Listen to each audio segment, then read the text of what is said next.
이에 총독의 군병들이 예수를 데리고 관정 안으로 들어가서 온 군대를 그에게로 모으고 그의 옷을 벗기고 홍포를 입히며 가시관을 엮어 그 머리에 씌우고 갈대를 그 오른손에 들리고 그 앞에서 무릎을 꿇고 희롱하여 이르되 유대인의 왕이여 평안할지어다 하며 그에게 침뱉고 갈대를 빼앗아 그의 머리를 치더라. 희롱을 다 한 후 홍포를 벗기고 도로 그의 옷을 입혀 십자가에 못 박으려고 끌고 나가니라. 나가다가 시몬이란 구레네 사람을 만나매 그에게 예수의 십자가를 억지로 지워가게 하였더라. 골고다 즉 해골의 곳이라는 곳에 이르러 쓸개 탄 포도주를 예수께 주어 마시게 하려 하였더니 예수께서 맛보시고 마시고자 하지 아니하시더라. 그들이 예수를 십자가에 못 박은 후에 그 옷을 제비 뽑아 나누고 거기 앉아 지키더라. 그 머리 위에 이는 유대인의 왕 예수라 쓴 죄패를 붙였더라. 이때에 예수와 함께 강도 둘이 십자가에 못 박히니 하나는 우편에 하나는 좌편에 있더라.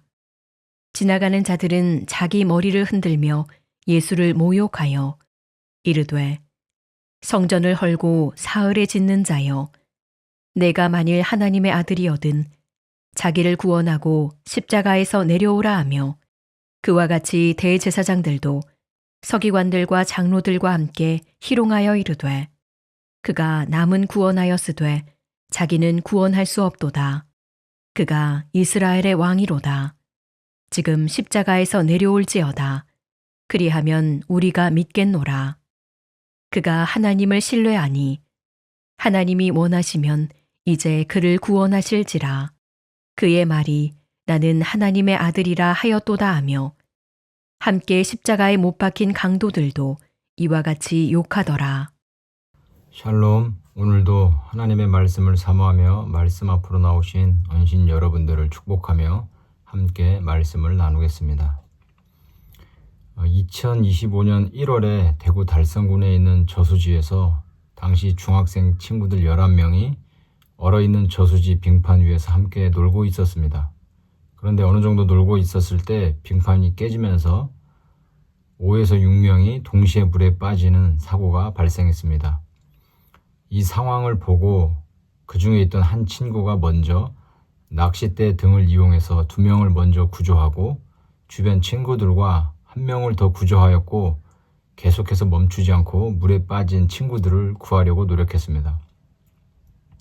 그래서 총 4명의 친구가 이 한 친구의 도움으로 목숨을 구하게 되었고 처음부터 구조를 시작했던 이 14세의 학생은 마지막 남은 친구를 구하려고 다시 물속으로 들어갔으나 체력 소진과 추위로 인해 결국 본인도 물에 빠져 나오지 못하게 되었고 119 구조대가 출동해 구조했지만 심정지 상태로 발견되었고 병원으로 이송했으나 끝내 사망했다고 합니다. 이 학생의 희생적인 헌신은 정말로 따라가기 어려운 헌신이 아닐까 생각해 봅니다. 오늘 말씀은 예수님께서 군인들과 백성들에게 조롱을 받으시며 십자가를 지고 가시고 골고다에서 십자가에 달리시는 내용입니다. 27절 34절은 수치와 고난의 길입니다. 예수님이 끌려가신 골고다에서 군인들은 예수님을 더 고통스럽게 만들기 위한 희롱으로 쓸개 탄 포도주를 마시게 하려 했으나 예수님께서는 맛을 보시고 마시기를 거부하십니다. 이유는 정신을 혼미하게 만들지 않고 우리를 위해 마셔야 할 고난의 잔을 맨정신으로 끝까지 다 마시려 하였기 때문입니다. 32절은 억지로 진 십자가가 사명이 된 것입니다. 십자가를 지고 가시는 예수님이 길에서 쓰러져 죽을 수도 있겠다라고 판단한 군인들은 그 옆에 있던 구레네 시몬을 강제로 끌고 와 십자가를 대신 지게 합니다. 그런데 억지로 지게 된 이 십자가가 시몬과 그의 가족에게 큰 복이 되었습니다. 로마서 16장 13절에 사도 바울은 구레네 시몬의 아내를 향해 나의 어머니라고 말하고 있습니다. 그리고 시몬의 아들 루포는 복음을 전하는 일에 쓰임받는 인물이 되었으며 한번 억지로 진 십자가를 통해 시몬의 가정에 놀라운 복이 임한 것입니다.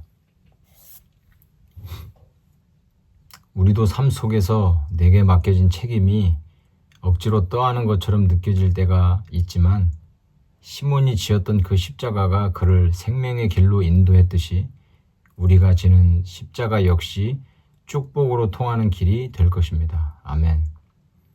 35절, 44절에서 십자가에서 내려오지 않으신 이유입니다. 많은 사람들과 종교 지도자들은 십자가에서 내려와라. 그가 남은 구원했지만 자신은 구원하지 못한다. 라고 소리칩니다. 하지만 예수님은 우리를 구원하기 위해 자기를 구원하실 능력을 스스로 제안하신 것이며 이 사랑이 오늘 우리를 죄와 사망에서 건진 것입니다. 예수님의 십자가 달리심으로 오늘 우리는 죄와 사망의 저주에서 해방된 것입니다. 아멘. 우리 각자에게도 하나님이 주신 사명의 십자가가 있습니다. 하나님이 부르신 사명의 자리가 있고 그곳에는 내가 지고 가야 할 십자가가 있습니다. 그 십자가를 억지로 지고 갈 수도 있고 감사로 지고 갈 수도 있습니다. 분명한 것은 그 십자가 아래에 생명과 소망이 있다는 것입니다. 아멘. 오늘 하루 나를 위해 수치와 조롱의 자리를 끝까지 지키신 주님의 사랑을 깊이 묵상하고 우리에게 맡기신 그 십자가를 기억하며 날마다 그 길을 끝까지 걸어가는 우리 모두가 되길 소망합니다. 함께 기도하시겠습니다. 사랑의 하나님, 오늘도 말씀 앞으로 나온 우리恩신 가족들을 축복하여 주시옵소서. 오늘 말씀처럼 우리에게 아낌없이 내어주신 주님께서 분명히 그 모든 것들을 이기시고 그 십자가에서 내려오실 수 있음에도 불구하고 우리들 때문에, 나 때문에 십자가에 계속 매달려 계신 그 주님의 사랑을 기억하는 오늘 하루가 되게 하시고 주님의 그 십자가 사랑을 기억하며 나의 십자가를 지고 날마다 주님을 따라가는 그러한 삶을 살아가는 우리 모두가 되도록 인도하여 주시옵소서. 감사드리며 예수님의 이름으로 기도합니다. 아멘.